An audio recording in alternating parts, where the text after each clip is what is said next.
Hello my fellow gardening gals and guys, welcome back to my channel, Serenity Now Garden. My name's Jeannie and I garden in central Minnesota in the zone 4B. So today we're just in the almost last week of August. Today's the 21st. This video will probably come out around the 26th or so. There's a lot going on in the garden right now. Just behind me is my amaranth. I have two different varieties here. This one's blooming already. This one's just about to bloom. This one's Love Lies Bleeding. As you can see, some of the blooms get like over 2 feet long, and you could cut these for a cut flower. And this over here is just starting to bloom here. These will also get almost 2 feet long. These are called dreadlocks amaranth. I planted these from the tiniest seeds directly in the ground. I believe I planted them, just right around Labor Day, maybe a few days after, because I was waiting for it to heat up a bit. These do need, I believe, at least 75 degrees to germinate, but this is how much they've grown since then, and it's amazing. It makes like a good border between my more formal bed and like my veggie cut flower garden bed here. So I'm just really happy with that. Let me also show you a picture of what the dreadlocks looks like fully grown or in full bloom. I'll kind of put the picture over here so you could see. Just really cool plants. I get all my seeds from Baker Creek Seeds online, and I've been really happy with them. Not sponsored or anything, obviously, but yes, this is the first year I did a cut flower garden. I know I've said this before many times, but I'm just so happy I did. It turned out just amazing, and it brought so many pollinators to my garden. So today what I think I'm going to do is take you around my garden, the front, back, side yard, and show you what has worked out really well this year, what I will definitely be redoing for next year, and also I'll show you a couple fails I had in the garden this year too. We all have fails every year. That's how we learn how to garden. But it's a way for me to know, like, not to do that again next year. Some things I think are really going to work out well, look really good, and they just end up not working out because they don't like my yard or the container I put them in or just the environment.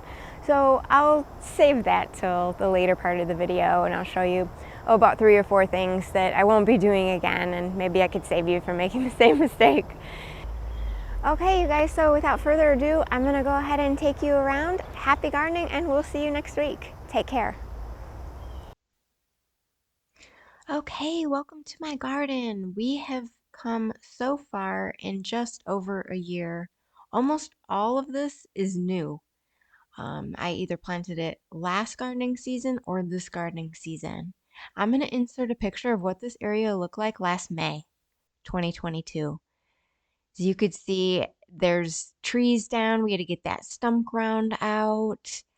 And yeah, this is after we just got all the buckthorn removed and back. And this is how lush it looks now, thanks to a bunch of clearance plants as well, because yes, that can get very expensive, as you all know, with adding all these plants. So luckily I was able to find a lot of these plants just for a few dollars. And the cut flower garden is seed packets for like $2 or $3 each. So let me show you a few things that I'm just so happy with this year. These are the wins, I would say, in my garden this year that I'll definitely be repeating next year. And this atomic purple gomphrena is amazing. It's not even in its full glory yet. It's going to get as purple as this one here. Now, the one in front of it, I planted from just straight plants, but the atomic purple is from seeds. It's very bushy, so very pretty. Let me show you a few more things that just really shined this year. I will be adding more. Coneflowers, of course. I'll always add more coneflowers. It just gives so much color in the garden.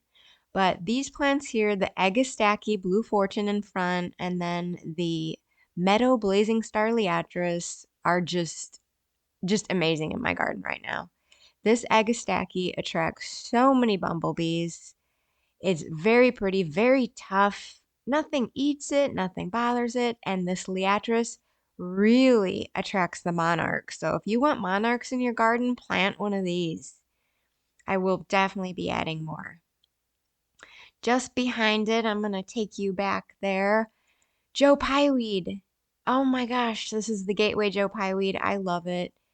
It smells amazing. I never knew that about Joe Pieweed, but wow, it's very fragrant. This one's about 6 feet tall, and I planted 11 more this year on the property line just because of this plant. I love it so much, and yeah, I was able to find some on clearance for $4 each. So look at all the bumblebees on it. I just put it at like the base of this tree, and I just love it. It makes a great border. I mean, it takes all sorts of conditions. It's a native, it can spread a little. So very happy with that.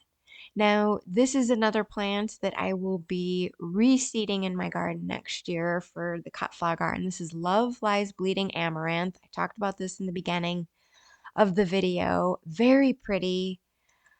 It does get very tall, so I will probably just put this in a different area. That's all, because I want to be able to see my veggie garden from afar, and these are very tall. This one is dreadlocks. It doesn't bloom as fast, so I probably will not be doing dreadlocks again. But the Love Lies Bleeding, I highly recommend. We just don't have a really long garden season. Zinnias, where have you been all my life? That's what I think about zinnias, and why haven't I done this sooner? Well, I didn't really have the space, but I will be doing this every year. These are mazurkias here. I think I might redo those. I will definitely 100% be redoing these pink señoritas. They almost look like dahlias, but these are zinnias. And I love these too. These are the Queen Lime Blush, and they last forever in a vase. So definitely redoing those. I got mine from Baker Creek Seeds. These are the polar bear zinnias. I'm not going to redo these. They're just okay. They are pretty, don't get me wrong, but I'm going to try out a couple different varieties next year. The Cerbolia Sem here is reblooming. And yeah, it's gorgeous. I kind of put this on the property line just to fill in. These spread through runners, so you need some room. And here's where I put a lot more of the Joe Pie this year that I got for $4 each. Just on the property line. Love it. And because I live in Minnesota and we love prints so much, I had to buy these purple prints zinnias, and they're gorgeous. I might redo those again next year. Something that always shines in the garden for me are these elderberries and also these toad lilies. Aren't these amazing? These look like little orchids. They're so delicate. Now, this is a samuraitoed lily. It likes a little bit of shade. It loves moisture. Very pretty, but you need it like on a garden path so you can really see it, because you can't really see it good from afar. Just next to some Scotch moss there. But the Sutherland Gold Elderberry, I love. I already have 3 back here. They can get 8 feet tall and wide, so I might be pruning those into tree form as they get bigger. This Mars Madness hibiscus has just been amazing as well in the garden. I don't know how much longer this is going to bloom. This is the first season, but if you have an area that's full sun but also gets a good amount of moisture, I would highly recommend a hardy hibiscus of your choice. Doesn't it look good next to this gold of the Sutherland Gold Elderberry too? Got some irises, some ajuga back here just for some ground cover. Here's some Royal Candles Veronica that's spent, but oh, I love it. In this spring and early summer, it's gorgeous.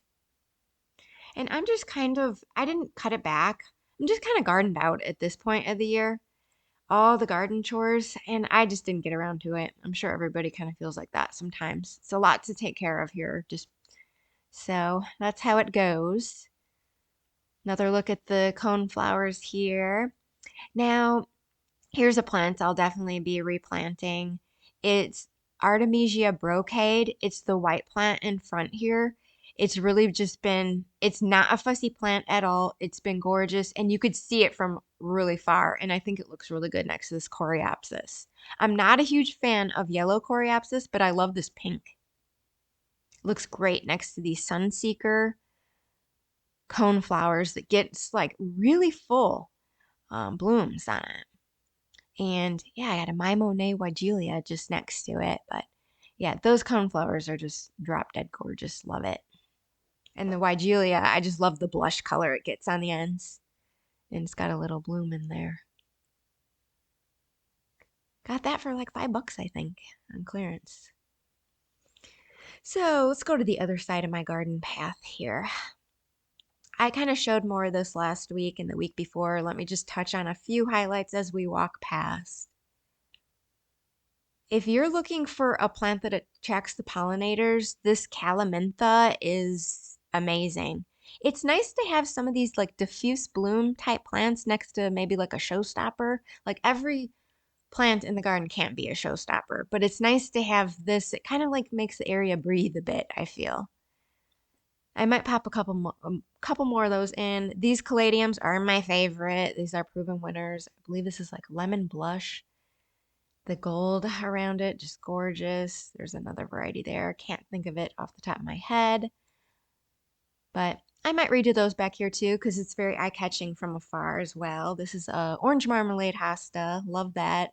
Next to some coleus. Here was a great plant. I'm definitely going to plant more of this because it attracts the hummingbirds. I think I showed you that last week. I had a picture of a hummingbird, but this is the cardinal flower.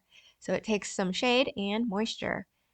Also next to this is great blue lobelia, also taking some shade and moisture. Blooms end of summer to fall.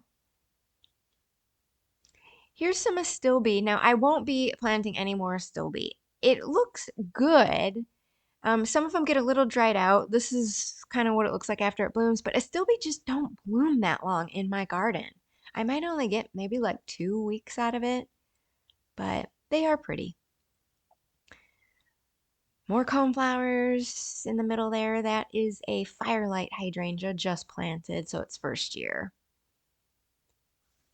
Let me take you through my hosta bed here. I'm not going to stop at each hosta. I do have a hosta video for 2023 where I talk about every single variety I have. This is a new bed just within the last year or so. We have a lot here. They're still small though. And I'll probably show you more of this side yard next week or the week after. Once my sedums start blooming, this area really shines too, and that's going to happen in the next few weeks here. Late summer, early fall. I cannot wait till some of these plants fill in, the hydrangeas, the blue arrow junipers, because I want some privacy on the side. I want it to be like a hallway. We have some really cool sedums on the left.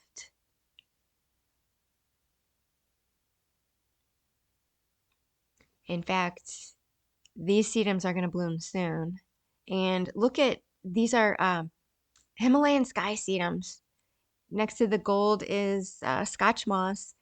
There's the sedum that's going to bloom soon. I forget what this is called. I believe it's called Cosmic Comet, but I could be wrong. A lot of sempervivums and Selines, and this one's going to bloom too, a pink. I believe that one's called Plum Dazzled. We got some Cheyenne Spirit Coneflower. Here is a new plant to my garden, Pincushion Flower or Scabiosa. I'm definitely replanting this. In fact, I have it in a couple spots already because I got it on clearance. Looks so good next to this Atlantis sedum, but these bloom a long time and they're very tough plants. Nothing bothers it. So I highly recommend those. It looks good next to this iris too. So there's my side yard. Let me take you through a couple other things and then I'm going to get to my garden fails this year in a little bit. This all worked out pretty good. The begonias and impatiens and some of this coleus is just absolutely gorgeous. But I noticed begonias and impatiens for me do better in the ground compared to containers. I don't know why. I think because I put them in with other container plants and they don't like a lot of fertilizer. Coleus is always done good for me everywhere I put it. Containers, ground, whatever. I love it. It's really a way to bring some color to a shade area like this. And container looks pretty good this year. I do have a fail in this container, but I'll wait till I get to my fail section for that. These irisines are gorgeous with the pink stems. So that really worked out taking over in this pot. These get pretty big. I didn't know. I don't read the tags sometimes as closely, or I just don't estimate. Here's my front bed. The phlox is in full bloom, so that's looking good. Might add some more of that. We still have a lot of new plants up here that really need to fill in.